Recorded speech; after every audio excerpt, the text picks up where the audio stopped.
Hello, my name is Ethel Brooks. I'm chair of the Departments of Women's and Gender and Sexuality Studies at Rutgers University and professor in the Women's Gender Sexuality Studies Department and in sociology. I am chair of the European Roma Rights Center and a member of the U.S. Holocaust Memorial Museum and the Budvalipe Academy.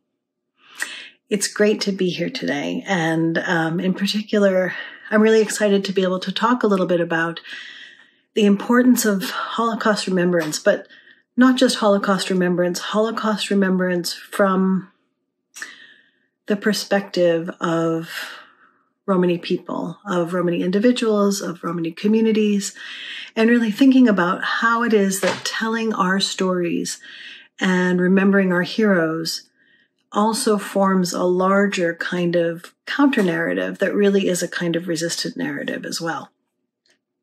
And it's important today in 2020, because even now, 75 years after the end of World War II, 76 years after the destruction of the so-called Zigeunerlager at Auschwitz-Birkenau, the memorial for the murdered Roma and Sinti under National Socialism, which was only dedicated in 2012 in Berlin, is under threat as the Deutsche Bahn plans a new railway line connecting Potsdamer Platz to the Reichstag. The memorial sits directly across from the Reichstag in the Tiergarten in the middle of Berlin. And while new possible routes are now being mapped, alternate plans are being made, including the addition perhaps of an information center about the memorial and about the history and the genocide of Roma and Sinti. The very fact that the memorial was ever under threat, especially only 8 years after its construction, shows the importance for and the need for continued vigilance, for continued resistance, and for continued commemoration. And of course also for continually telling, learning about, finding new information about the history of Roma and Sinti in the Holocaust, but also before, after, and into the present moment. The memorial itself came 30 years after Germany officially recognized the racially based motives for the annihilation of Roma and Sinti. Its inauguration occurred nearly 40 years after the first activists, including Romani Rosa, began calling for the attention to the losses suffered by Roma and Sinti communities through acts of through hunger strikes, through sit-ins, right, at former concentration camps, and other acts of resistance to highlight the persecution and the lack of acknowledgement of that persecution and the losses that our community suffered in the decades after World War II. At the inauguration of the memorial, Romani Rosa, head of the German Council of Sinti and Roma, a Sinto activist who lost 13 members of his family at Auschwitz-Birkenau, said, quote, "There's not a single family of Sinti and Roma in Germany who have not lost immediate family members. It shapes our identity to this day," end quote. The Holocaust claimed the lives of 3/4 of the Roma and Sinti population in Europe. In some areas, such as the Czech Republic and parts of Poland, the Romani population was decimated. There are multiple areas of research, of documentation, and of analysis that have yet to be carried out. And the work of creating a better archive, a stronger analysis, and a clearer understanding of Roma and Sinti lives before, during, and after the Holocaust is work that we must all carry out and work that we must all do. The persecution of Roma and Sinti predated the Nazi era, with historiographic evidence of pogroms, of harassment, of genocide, reaching as far back as into the Middle Ages through the 19th century. While under Article 109, of the Weimar Constitution, Roma and Sinti were accorded full and equal citizenship rights. By 1926, Bavaria had required registration of all Sinti and Roma and initiated measures for, quote, combating gypsies, vagabonds, and the work shy. And I want you also to notice the ways in which there's a slippage between all of those. As if Roma and Sinti were not We're neither human nor a kind of, a recognized minority within those areas, but we're actually just, we're equated with criminals. In 1936, a central office for combating the gypsy nuisance opened in Munich, and the Interior Ministry set up directives for authorizing police to conduct raids on Roma and Sinti families in preparation for the Berlin Olympics. And that same year, Sinti and Roma became subject to the Nuremberg race laws, and many Roma came under the scrutiny of the state, who came under the scrutiny of the state were forcibly sterilized. The first concentration camp for Sinti and Roma, called the Zigeunerlager, or the Gypsy Camp by the Nazis, was established at Marsan, on the outskirts of Berlin, on July 16, 1936. Located between a sewage dump and a cemetery, the camp imprisoned Roma and Sinti who had been rounded up during the pre-Olympic period. Directly after, local municipalities established concentration camps for Sinti and Roma throughout Germany and beyond, set up by the Nazis and their allies throughout Europe. It's important, it's crucial really, for us to remember, to document Roma and Sinti experiences of life before the Holocaust, to understand what was lost, to understand the ways in which Roma and Sinti were in fact central to state policies and practices of surveillance, of documenting populations, of documenting racializations, and also of persecution. Right, to understand that the widespread use, for example, of identity cards with anthropometric measurements and racial categorizations were part of the founding of Interpol. To understand that the roundups and the internments of Roma and Sinti began by the mid-1930s. And again, it's really, really crucial to understand the ways in which this was racialized, even when it wasn't labeled as such. And we have to remember and work to document not only all that we've lost, the hundreds of thousands of individuals, of families, of communities, about whose fate we know nothing, and whose stories are not told in history books, nor more likely are they the ones that would be commemorated in national archives. But not only to do that, but also to understand that the very documentation of those stories, of the survivor stories, of the stories of resistance, of the stories of the lives that were lost, is in itself, right, an act. These are acts of resistance. The act of remembering itself is an act of resistance. So, while concentration camps are the best documented sites of wartime atrocity by the Nazis and their allies, their prisoners tortured, worked to death, gassed, and murdered by other means, they are also just one facet of what it is that we need to understand and what it is that we need to commemorate the losses. So they're one facet of this genocidal project. Approximately 20,000 concentration camps were set up across Europe. Some for transport, others for forced labor, and still others for mass murder. Along with the concentration camps that imprisoned millions, ghettos were also set up in major cities, set apart by brick walls, by barbed wire, by armed guards, housing Jews, Roma and Sinti, and others. In Poland, in the Czech Republic, and beyond, German troops, the Wehrmacht, and police murdered countless Roma and Sinti. And there were mass graves buried across the countryside, across Central Europe and Eastern Europe. Along with the official and unofficial pogroms that were documented, you had mobile death squads, the Einsatzgruppen, who were deployed across the countryside as the Nazis pushed eastward into the Soviet Union. The numbers of Roma and Sinti who perished in the camps is only part of the story, therefore.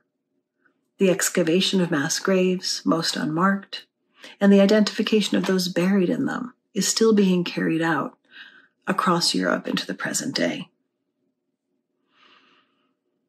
There is still much more work to be done to document these experiences, and that work is work that is at once central to European history, to the history of the world, central to our understanding of genocide, but also something that by our very recounting, we're taking back part of our history. We're understanding it for ourselves, and we're retelling it for ourselves. I believe that it's crucial for us to hold memorial ceremonies and set aside spaces and monuments to those who were murdered. For example, the former pig farm at Lety, because of the work of Roma activists in the Czech Republic, will soon be a memorial space, right? They took back the pig farm and they created a memorial site because of that activism.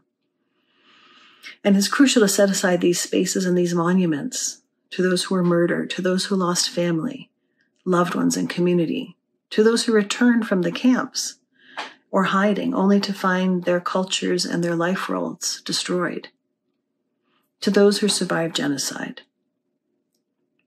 It's important, furthermore, not only to remember the dead, to commemorate the survivors, but also to celebrate the heroes, those who reached out beyond their families, beyond their communities, who ran the risk of losing their own lives in the work of saving the lives of others, in the work of pushing back against the practices of genocide, against the pogroms, and who really worked to change history and to change the course of the war. So what about Roma and Sinti resistance to the terror and destruction carried out by the Nazis and other racist states? One of the most significant and perhaps, the most understudied, but also according to recent research, which ERIAC has carried out, which has been carried out by scholars looking at the archives in Auschwitz-Birkenau, could in fact have been apocryphal, but again, we're still not quite sure about that. But one of the most kind of discussed acts of resistance was purportedly carried out by Roma and Sinti prisoners and occurred on the 15th to 16th of May, 1944, in the Zigeunerlager of Auschwitz-Birkenau. Roma and Sinti prisoners were deported to Auschwitz in family groups, and at least 23,000 were murdered in the gas chambers there. Throughout the network of death camps and mobile gassing units, Jews and Roma were the two groups systematically targeted for murder. By the end of 1943, the Nazis had imprisoned nearly 20,000, some 18,700 Roma and Sinti in the Birkenau Zigeunerlager. By May 1944, 6,000 remained, while others had been gassed, had been deported to other camps for forced labor.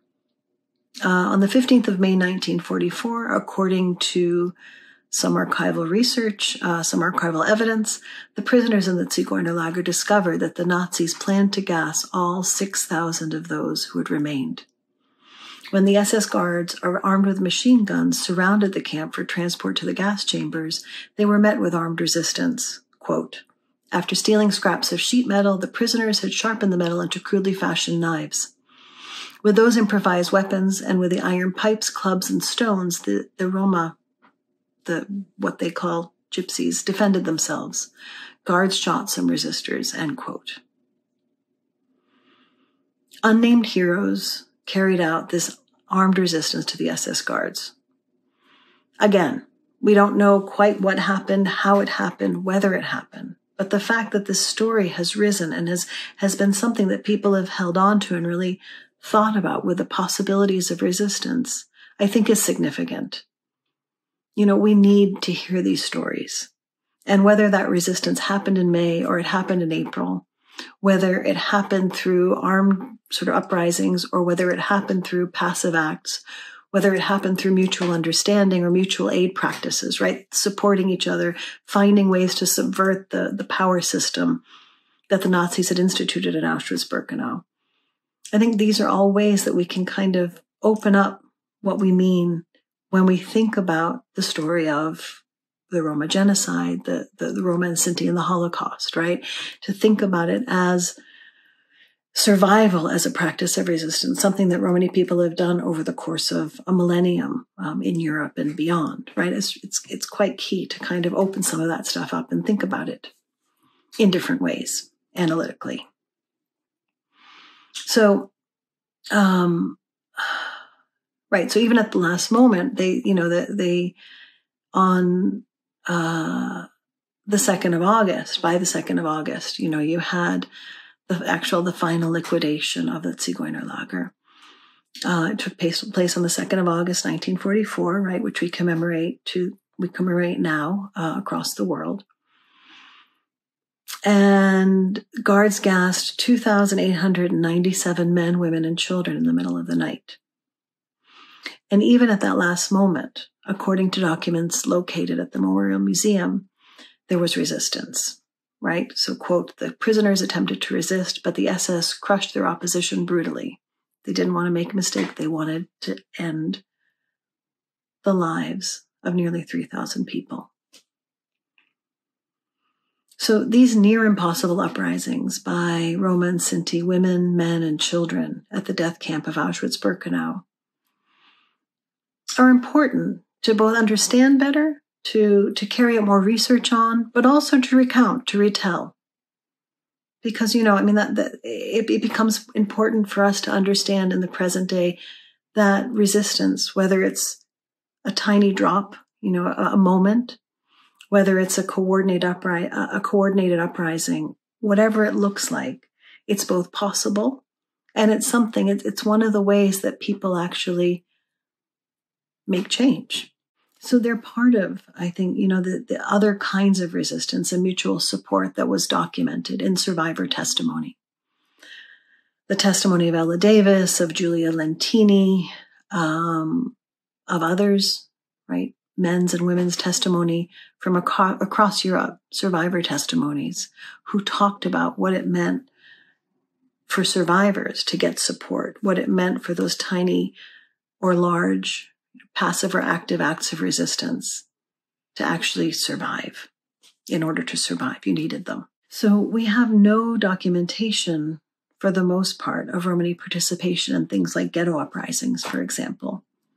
But Roma and Sinti were active in resistance activities, camp uprisings, and in work to save individual lives from murder by the Nazis, by their allies, and by other racist states. And, as a Romani American woman, as a scholar, I sometimes find it strange, right, and kind of a new experience to research and write about Holocaust testimonies, to think about what it is to tell the story of survival.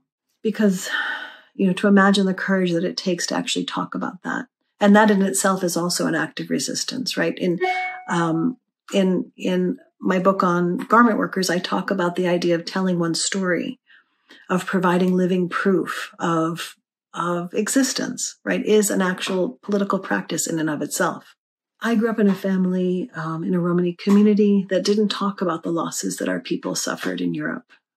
During the Holocaust. My community's been in the United States since the 1880s and didn't know the extent or the details of what our brothers and sisters were suffering in Europe. But all of us lived under the cloud of that unspoken genocide. We all, were loath to kind of trust in authorities and to talk about who we are or what we are for fear of retribution. My father and my uncles fought against the Nazis in World War II. And before they died, I never thought to ask them whether they were a part of any camp liberations or what they had witnessed during that period of their lives or what work they had carried out during their time as soldiers.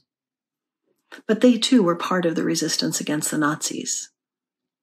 And this, as well, was unspoken in our family and in our community. And I think for those of us, when we talk about the archive, right, that really posits a serious challenge. Like, what does it mean to tell and to open up an unspoken history? As community members, as scholars, as policymakers, it's important for us to record, to analyze, and to publish the numbers, the stories, the data, the historical facts pertaining to the persecution and the genocide of Roma and Sinti. Much of it which remains untold and undocumented. We also need to open up those unspoken stories of resistance, of struggle, of heroes, of heroines, and to understand what it means to take seriously our history, to take seriously the common compassion and the genuine courage that people have, and what that means then in turn to fight the worst forms of oppression and the worst forms of persecution. A focus on rescue, on mutual support amongst Roma and Sinti who were deported, can teach us all to look for and to emulate the courage of those who stood up against dehumanization and genocide. This theme points us to lessons that we can learn from those whose kindness, whose humanity, whose courage remained strong even as fascism and violence swept through Europe. We can see this in, from the example that is discussed by Dutch Romany survivor Tony Weiss, who as a 7-year-old was saved along with his aunt by the kindness of a guard who kept them on the platform while Weiss's parents, brothers, and sisters boarded the trains that would transport them to concentration camps and eventually to their deaths. In his book, and in the testimony that he's given, Weiss has recalled the last glimpse of his family before the trains took them away. The vivid blue color and the feel of the soft wool of his sister's coat as he held on to it while his family was boarding the train. This was his last memory of his family, haunting him even as he remembered the quietly heroic actions of the platform guard who took him and his aunt aside and said, quietly, so no one else heard, "Don't board the train." That act saved his life, and that act allowed him to go on and to tell the tale, to provide a survivor's account of what then happened, and to provide, of course, an account of the story of his family. As Belgian photographer Jan Joers recounts in his autobiography, Roma and Sinti across Europe also took part in partisan and resistance activities. Joers lived in France with a Lovato Romani family during World War II, and his autobiography is a record of the day-to-day life during that time and the work that those Roma and Sinti who were not deported carried out with the partisans. Joers documents the ways in which Roma and Sinti were able to help the resistance. Quote, Roma used their wagons to transport refugees and smuggle small arms and explosives. The frequent movement of those Roma and Sinti, I'm paraphrasing here, also allowed them to accrue ration cards under different names in a variety of places. Those ration cards were important in supplying food to resistance fighters. When German authorities began tighter scrutiny of rations, the Joers group joined French partisans in raiding ration distribution posts. They also brought the partisans news heard on BBC radio broadcasts, end quote. Another way to resist was to save the lives of children, hiding them from Nazi persecution and near certain death. Alfreda Markowska, a Polish Romani, was born in 1926 in a caravan in Stanisławowo, Poland. As the president of Poland recounted in 2006, quote, in 1941, her family was murdered and she was taken captive. After her escape from prison, she and her husband resided first in the Lublin ghetto, then later in Łódź and Belgic. She escaped from each of these places, saving Jewish and Romani children. Upon receiving the news of yet another pogrom, she would visit execution sites in order to search for surviving children. Markowska then transported the survivors to her base and procured false papers for them. Some of them she gave back to their guardians. Others she placed in the care of Romani families or brought up herself, end quote. Mrs. Markowska saved nearly 50 Jewish and Romani children over the course of the war. On the 17th of October 2006, the President of the Republic of Poland awarded Markowska a Commander's Cross with a Star of the Order of Polonia Restituta for heroism and exceptional courage, and for outstanding merit in saving human life. Her life has been marked by that courage, by the courage to care, by her resistance under seemingly unsurmountable odds. Alfreda Markowska is one of our true heroes.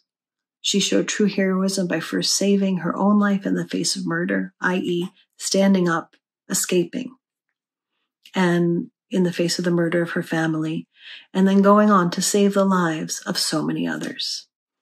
This year, our grandfather, Holocaust survivor Raymond Guérin, passed away at the age of 94.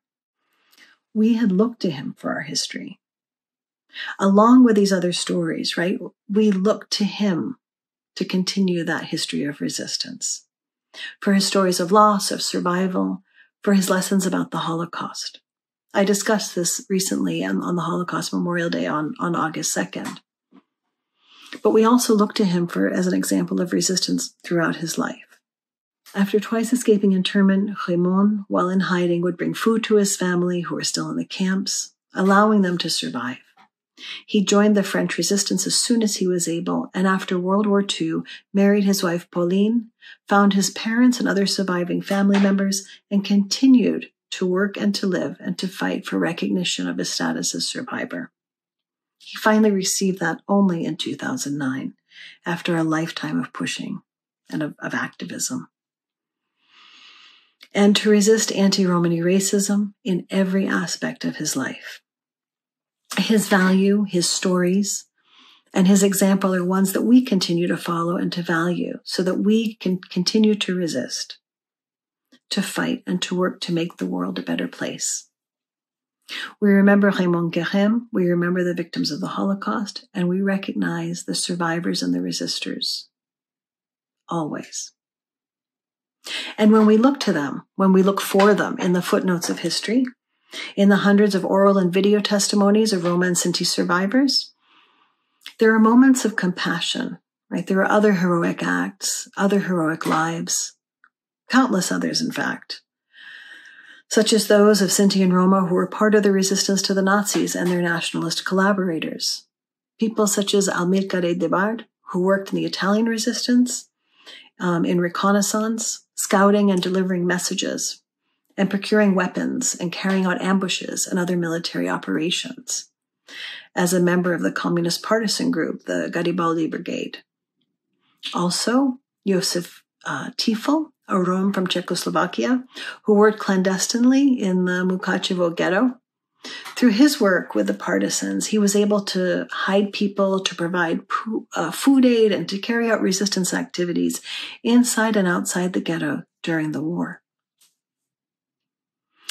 And, you know, I think about how much it was that everything that people had to face. And then I think about the ways in which just the very people who were documented carried out the resistance that they did. And these are just a few of the lives who have been marked by both the murder and the genocide that our people had to face, right? The loss of our families, but also just a few of the examples where you see resistance in action.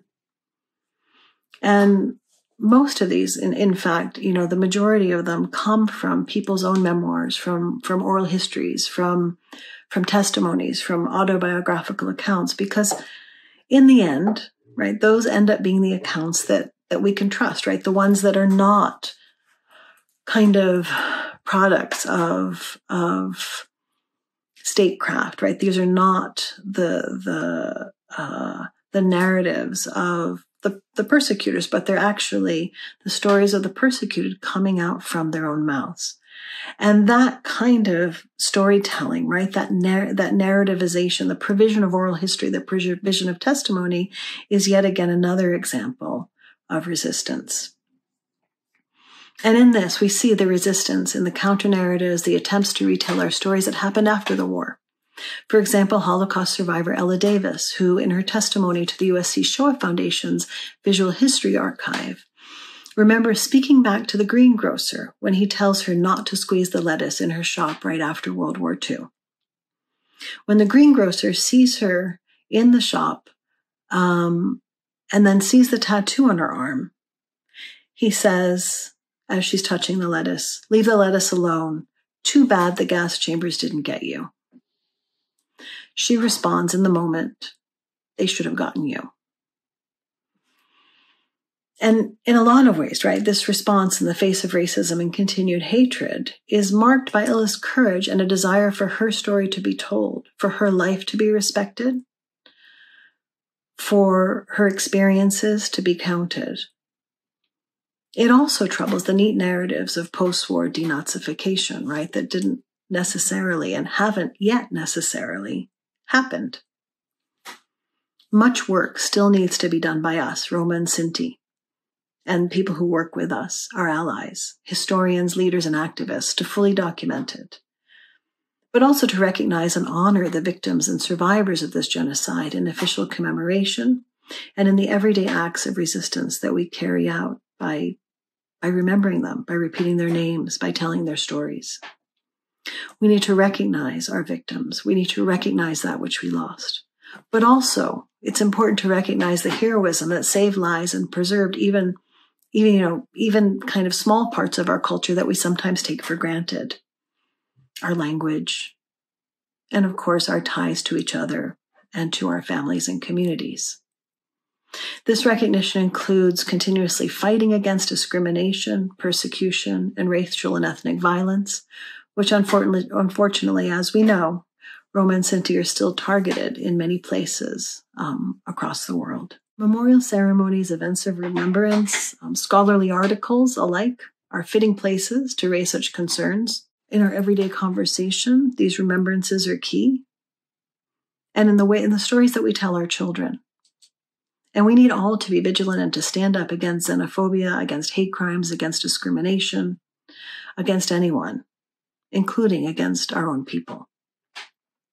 Just as ordinary kindness and compassion could help spare lives during the Holocaust, just as we have those stories of resistance that we must carefully treasure, carefully preserve, there remains a need for solidarity, for compassion, for heroism, and for resistance in these current moments, in which some politicians, some nation states, and extremist groups alike throughout Europe and beyond are renewing calls for our destruction. Even as we remember the dead, we honor the living, we honor the survivors and the heroes among us. As we bury the survivor generation, we have to renew our commitment to documenting, to listening, and to claiming our histories as part of a larger history of the Holocaust, as part of the history of Europe and of the world. In so doing, we renew our commitment to the legacy of those who rose up in the face of imprisonment, gas chambers, and death squads. To the legacy of individuals such as Raymond Guérin, of Amilcare Debar, of Joseph Titel, of Alfreda Markowska, of Ella Davis, of Raymond Guérin. I said Raymond Guérin, but I have to say him twice. Of Ella Davis, of everyone. To the legacy of countless unnamed heroes who rose to the occasion and risked their lives to resist xenophobia, intolerance, extremist violence, and mass murder. And within the context of the current moment, where our people are subject to pogroms, or subject to segregation, to multiple and myriad acts of racism, systematic discrimination, and violence, we also have to understand that the stories we tell, the remembrances that we hold, the art we create, our activism, our scholarship, our own stories of ourselves, they are political acts. They are acts of resistance. Thank you.